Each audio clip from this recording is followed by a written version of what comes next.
দর্শক আসসালামু আলাইকুম।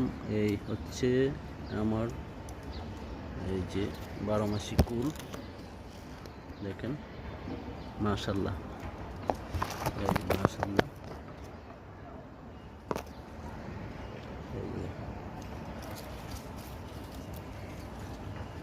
এই যে আরো দেখাচ্ছি মাশাল্লাহ, একটা ছড়ার মধ্যে কি পরিমাণ ধরছে, এই যে দেখেন।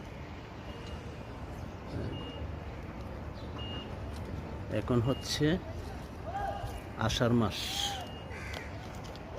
এই যে আষাঢ় মাস, আষাঢ় মাসে আমার গাছের মধ্যে এইভাবে কুল ধরে আছে আলহামদুলিল্লাহ।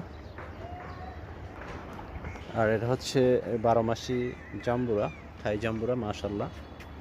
এই একটা অনেক বড় হয়েছে দেখেন আলহামদুলিল্লাহ, এটা অনেক বড়। এই যে আবার এই যে আরো একটা ছোট, এই যে ছোট এখন আসছে, এই যে ফুল আসছে, এই যে ফুল, এটা হচ্ছে 12 মাসি থাই জাম্বুরা।